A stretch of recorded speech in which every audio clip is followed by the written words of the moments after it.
میں جنرل جے سنگھ ہوں.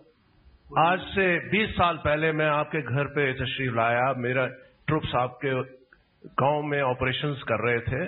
باعزت آپ کے گھر بیٹھ کے میں نے قہوہ پیا، آپ سے بات کی. آپ نے اس سمے بھی یہی الفاظ بتائے تھے، یہی آپ کے جذبات تھے. اس میں صرف ایک چینج ہو گیا ہے کہ ابھی آپ پاکستان کی زیادہ بات نہیں کر رہے.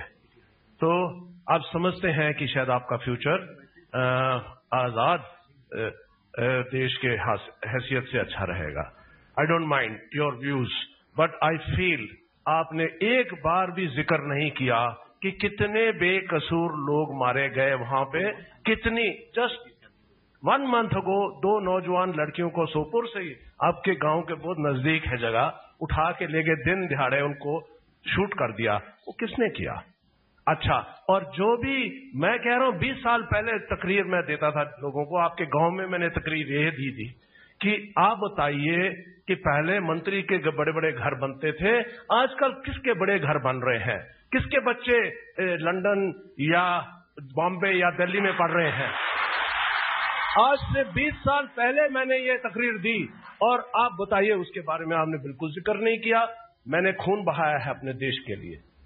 میں نے آپ کی دھرتی پہ پوتر خون بہایا. میں کہہ سکتا ہوں جو آپ کے کشمیری بھائی بہن ہیں جنہوں نے خون بہایا، جنہوں نے جانیں کھوئی ہیں، وہ بول سکتے ہیں. پاکستان سے بھی جو نوجوان بچے آئے، غلط راستے پہ آئے، وہ بھی مارے گئے. ان کے ماں باپ بھی آپ سے سوال کر سکتے ہیں، لیکن آپ نے ان کا کوئی ذکر نہیں کیا.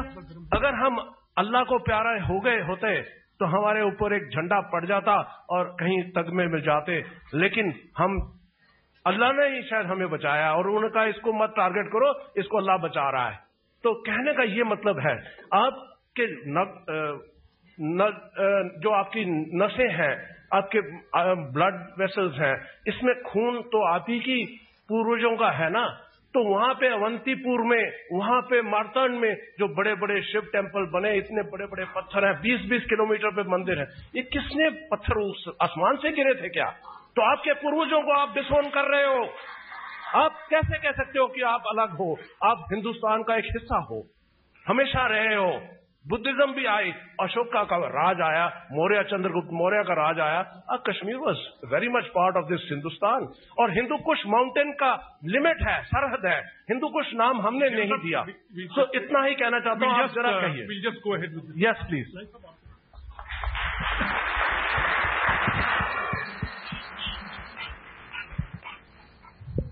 میں آپ سب حضرات کے ہر سوال کا ویلکم کروں گا، جو بھی آپ سوال پوچھیں.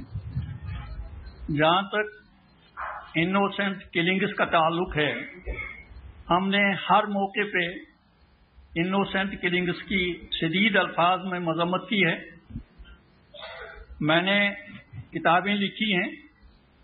اگر آپ لوگ میری کتابیں پڑھیں گے، کوئی ایسی کتاب آپ نہیں پائیں گے جس میں انوسینٹ کلنگز کی مذمت نہ کی گئی ہو. چاہے کوئی مسلمان مارا گیا ہو، چاہے کوئی ہندو، چاہے کوئی سکھ، اور چاہے کوئی اور بے قصور اور غیر مسلح شخص مارا گیا ہو. میں آپ کو بتانا چاہتا ہوں کہ یہ جو ٹیررزم ہم کہتے ہیں، ٹیررزم کا 3 سطح پہ مظاہرہ ہوتا ہے. کبھی ایک فرد ٹیررسٹ بن جاتا ہے اور بغیر کسی جواز کے انوسینٹ لوگوں کو گولیوں کا نشانہ بناتا ہے. وہ ایک فرد ٹیرر بنتا ہے، ٹیررسٹ بنتا ہے. اور اس کے بعد ایک اور درجہ ہے ٹیررزم کا. ایک گروپ ہوتا ہے جو بغیر کسی جسٹیفیکیشن کے، بغیر کسی جواز کے بندوق اٹھا کر ناحقوں کو گولیوں کا نشانہ بناتا ہے. اس کا بھی کوئی جائز پرپز نہیں ہوتا ہے.